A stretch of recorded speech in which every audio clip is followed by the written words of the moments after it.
ഞങ്ങൾക്ക് കശുവണ്ടി വെച്ചിട്ട് അതിൻ്റെ നട്ട്സ് വെച്ചിട്ട് നമുക്ക് എങ്ങനെ ഉണ്ടാക്കുന്നത് നമുക്ക് നോക്കിയാലോ. എന്തോ ഒരു അടിപൊളി ആയ ഒരു സംഭവമാണ്. നിങ്ങളെല്ലാവരും അത് നോക്കാം. അപ്പോൾ എണ്ണ ചൂടായി, അല്ല ചട്ടി ചൂടായി കേട്ടോ, അത് ചൂടായി. നമുക്ക് എണ്ണ ഇടാം. വെളിച്ചെണ്ണ ഇട്ടു. അപ്പോൾ കടുകിട്ടു. കടുക് പൊട്ടി കഴിഞ്ഞിട്ട് നമുക്ക് തേങ്ങ, ഉള്ളി, പച്ചമുളക്, പിന്നെ കുറച്ച് കരിവേപ്പില, നല്ല ഫ്രഷ് കരിവേപ്പില. ഇത് ഹൈഡൈസ് പാത്രമായതുകൊണ്ട് നമുക്ക് സ്പൂൺ ഉപയോഗിക്കാം, സ്റ്റീൽ സ്പൂൺ ഉപയോഗിക്കുക. ഇല്ലെങ്കിൽ ഇത് പുറലെല്ലാം വന്നാൽ ആകെ പ്രശ്നമാകും കേട്ടോ. അപ്പോൾ നമുക്കിനി കടുകെല്ലാം പൊട്ടിക്കഴിഞ്ഞു. അപ്പോൾ നമുക്കിനി ഉള്ളി ഇടാം, പച്ചമുളക് ഇടാം,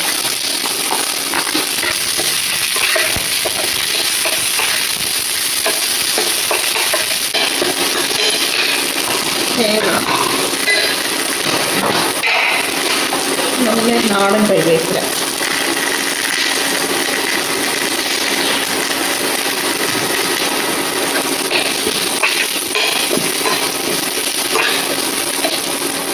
നമ്മൾ അന്ന് എടുത്ത് വെച്ച് നല്ല കാഷ്യൂനട്ട് നട്ട്സ്, അത് ഇത്രയേ കിട്ടിയത് കേട്ടോ. അതിന് നന്നാക്കി കഴിഞ്ഞിട്ട് ഇത്രയേ കിട്ടിയതുള്ളൂ.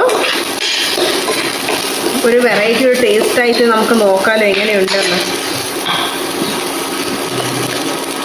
അപ്പോൾ ഒരു പൊടി മഞ്ഞൾപ്പൊടി,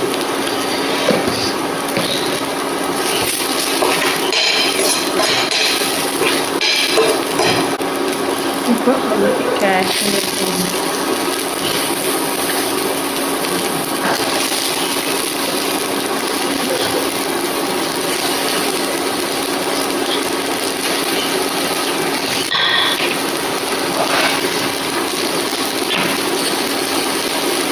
സോൾട്ട്, ഉപ്പ് ആവശ്യത്തിന്,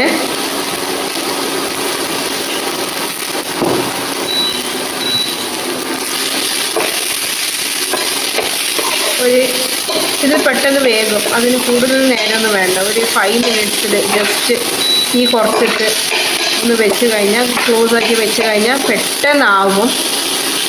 നമുക്കിത് അടച്ച് വെക്കാം.